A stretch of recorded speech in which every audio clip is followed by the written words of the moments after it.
hit that like button, ayy. Subscribe and hit that notification bell, ayy. Sit down and relax, listen up.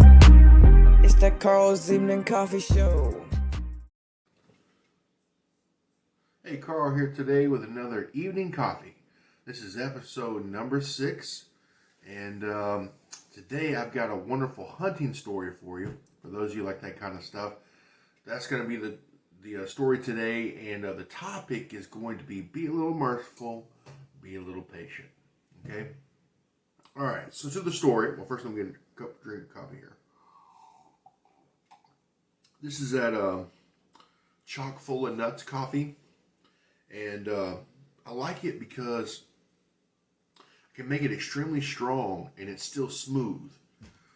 Some of the other coffees, when they get really strong, you almost have to sip them just to drink them, otherwise you'll gag. I mean, honestly. So this is good though.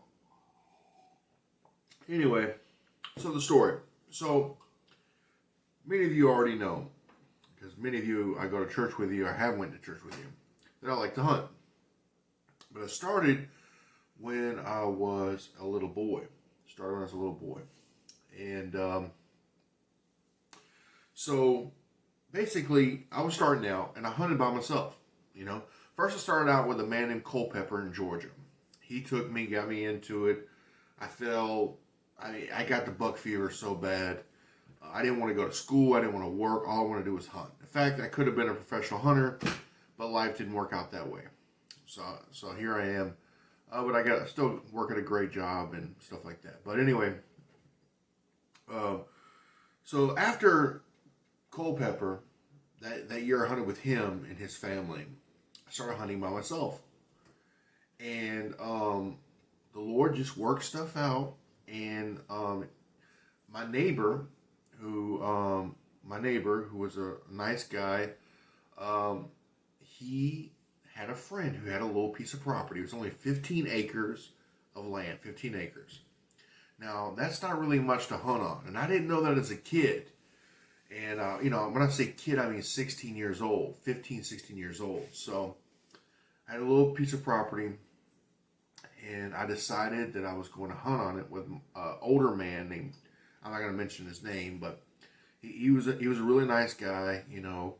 And he was one of those men the Lord put in my life to try to lead me as a father, because my father wasn't directly in my life at that time. And so we used to go hunting together. And he put a deer stand out there. He built it himself and stuff. And anyway, this piece of property, you know, there was a game warden that would come check up on me all the time. Because my friend, the older man who would take me hunting out there, we would go out there together. He could not go constantly. But me being a obsessed child with hunting, I was there every single weekend. I was there during the week sometimes, and every single week. I'm talking about, I would get to my deer stand at like 4 o'clock in the morning and sit there for hours, just till the sun rose, and then all the way until 9:30, 10 o'clock.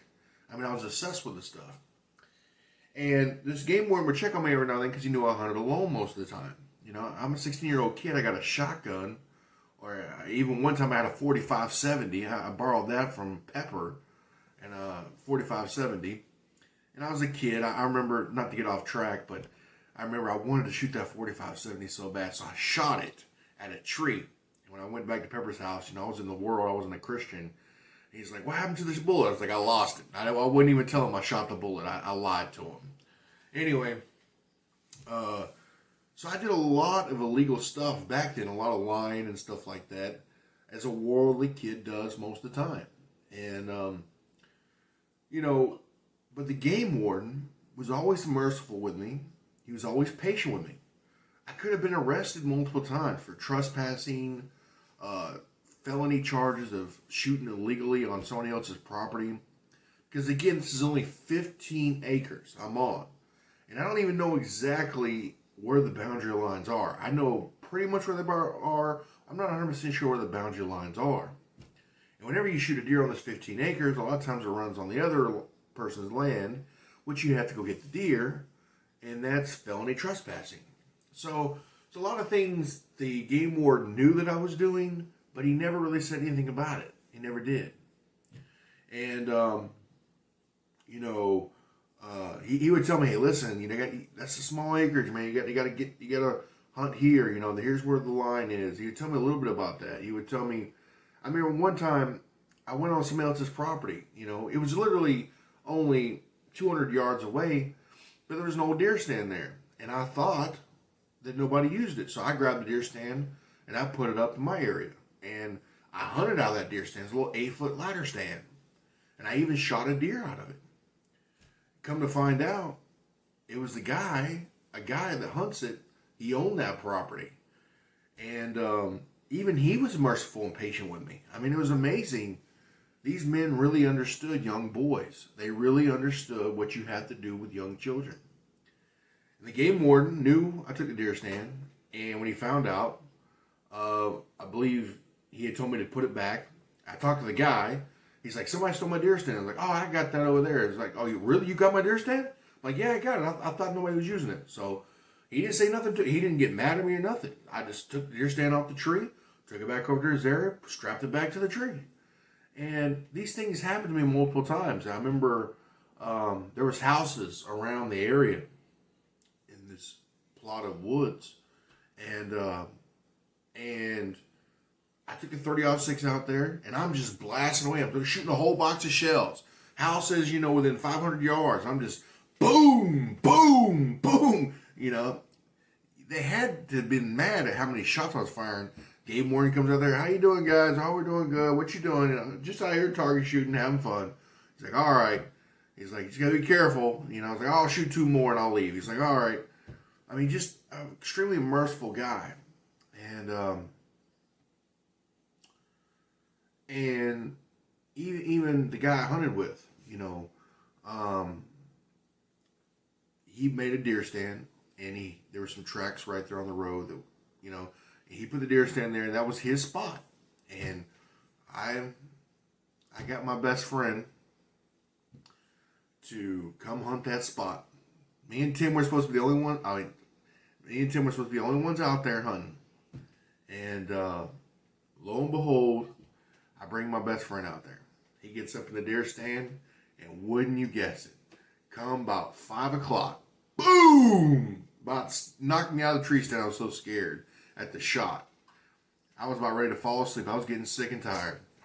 And all of a sudden, I get down, and my friend has done shot a deer out of that deer stand, a 3-point buck. Well, so we go find the buck, and all of a sudden, who shows up? My friend, the older man, shows up, and that's his spot.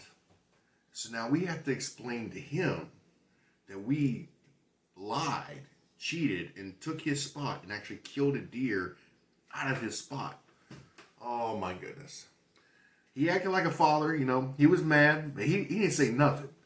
It was a long drive back to my friend's house, and he just kept quiet, and I felt like it, I felt like I was going to get a whipping with a belt. That's what I felt like. And,